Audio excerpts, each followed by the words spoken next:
Armë pushimi në qoftë se prishet, ose ka ndonjë sulm në zonat e naftës, çmimet mund të rriten sërish edhe ata shumë shpejt. Është raportuar për armë pushime mes Iranit dhe Izraelit, për çka menjëherë është raportuar po ashtu se do ketë rënje të çmimit të naftës për 5%, cilat janë të reja sa i përket shoqatës, dhe do ketë edhe këto zbritja do jenë edhe në Kosovë. Ne e bënëm një njoftim me një status, sepse s'kem mundësi t'ju përgjigj me gjithë gazetarëve, e shfrytzuam statusin ku ne mendojmë se marrëveshja e armë pushimit mes Iranit dhe Izraelit, tensionet janë ulur dhe çmimet e naftës janë ulur. Por ta kem këto parasysh se armë pushimi në qoftë se prishet, ose ka ndonjë sulm në zonat e naftës, çmimet mund të rriten sërish edhe ata shumë shpejt.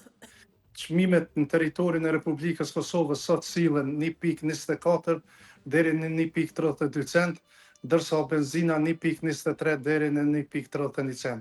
Këtu bo panike madhe në media dhe çdo kohë se do të ketë krizë, do të kenë çmime ekstreme të larta, por lufta e ka bot veten, qytetarët tonë janë furnizuar me çmimet më të lira në regjion. Rast konkret sot, nëse më lejoni ta vazhdoj, çmimet në regjion janë Shqipëri 1.90 me 1.95 benzina dizeli, në Serbi çmimi 1.80, Malzi 1.50, Bosnë e ki 1.50, ndërsa Maqedonia Veriore ka çmim më të lirë shkaku që ka akcizën. Qytetarët tonë e dinë çfarë gjendje ekonomike janë, çfarë krize janë, çfarë të ardhura kanë, e dim që çmimi real kishte me qenë për qytetarët tonë të jetë njëra. Po këtë çmim e përcakton beza dhe situata në botë tër globin ku është luftrat, këto e ka bot veten. Po mos harroni qytetarët të nderuar se luftra kur ka qenë në Ukrainë, çmimi ka arrit 1 pikë deri në 2 euro, ndërsa kjo luftë në krye me Trumpin do të thotë arritën vetëm 1.24 cent, nuk ka çmim ekstrem i rritur, kështu që qytetarët janë furnizuar me çmime shumë reale në tregun kosovar. Po, zotë Berjani, si shpjegohet kjo rritje e menjëhershme e çmimit të derivateve, duke pas parasysh që ato derivate të cilat kanë qarkulluar në treg i bie që të kenë qenë në stoqet e kompanive të ndryshme. Si shpjegohet një rritje e menjëhershme? Dëgjoj, asnjë tregtar i mençur që nuk mund stoqe ekstrem shumë, përveç do kompanit mëdha të cilat i kanë tender, sepse nuk është gjithë jenë humbje, se rrallë herë në fitim, ma shumë po ka raste që nafta gjithmonë po hyp se që po zbrit.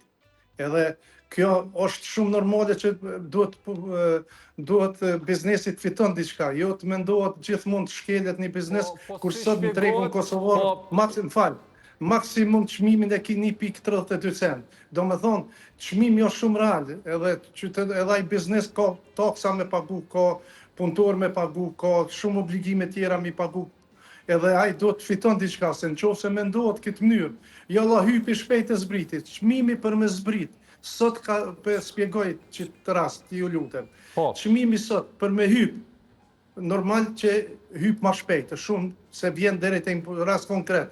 Për me zbrit smonet, se sot në Berzë është në ramje çmimi. Berza nuk është në Kosovë, po Berza është në Austri, e në Vjenë. Çmimin e importon deri në Shqipëri, e bin kompanitë e mëdha. Pe Durrësit ne furnizohemi. Do me thonë, 4-5 ditë radhazi shkon deri sa tulet çmimi, ose nëse nuk i stoqe, mrena 1 ditë, 2 ditë hyp çmimi. Kjo është realiteti në tregun kosovar. Do me thonë, a e kuptove se si është pe hypja apo te zbritja?